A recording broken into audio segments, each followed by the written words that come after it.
YouTube friends. This is the story of the alchemist Nicolas Flamel, who discovered the Philosopher's Stone and had access to the elixir of longevity. Please support us by...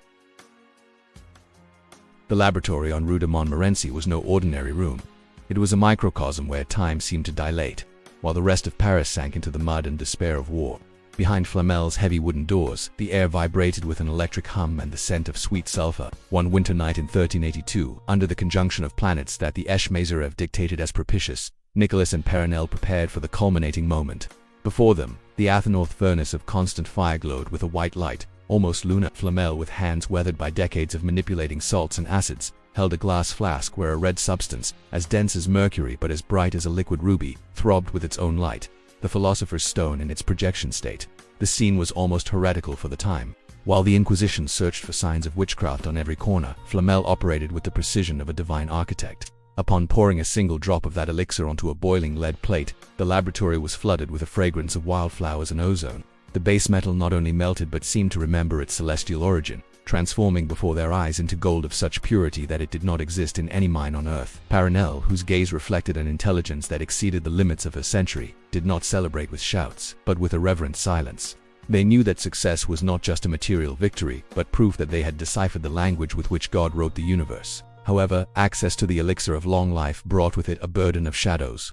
Flamel was forced to act out a theater of decay so as not to arouse fatal suspicions. In meetings with other Parisian bourgeois, he used subtle makeup to fake wrinkles and walked with a cane he did not need. One afternoon, the envoy of King Charles IV, intrigued by rumors that a simple bookseller possessed more gold than the crown, burst into his house.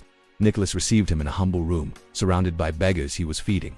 With a cunning learned in his years with the Rabbi, Flamel convinced the emissary that his wealth was the fruit of pious administration and divine grace, while, on the floor below, the true engine of his fortune, constant transmutation, remained hidden behind a stone wall that only opened with a combination of Hebrew psalms. The journey to Andalusia also held secrets that Flamel only dared to suggest in his writings.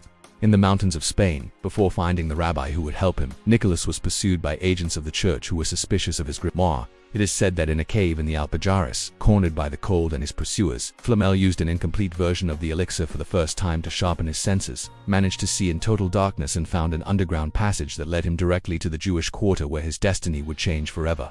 That experience taught him that knowledge was a double-edged sword. It could raise man to the heavens or condemn him to an eternal hunt. Toward the end of his supposed mortal life, in 1417, the Flamel house became a beacon of mystery. Neighbors swore they saw blue lights dancing in the chimneys at midnight.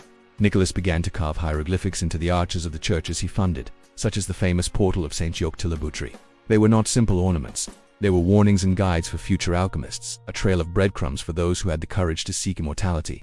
On the day of his burial, under a torrential rain that washed the streets of Paris, a black carriage departed the city toward the east. While the crowd mourned the benefactor of the poor, two figures cloaked in dark silk capes observed the ceremony from a distant hill. They were Nicolas and Paranel, their skin as smooth as the day they met, ready to disappear into the folds of history, leaving behind an empty tomb that, centuries later, would continue to challenge science and faith alike.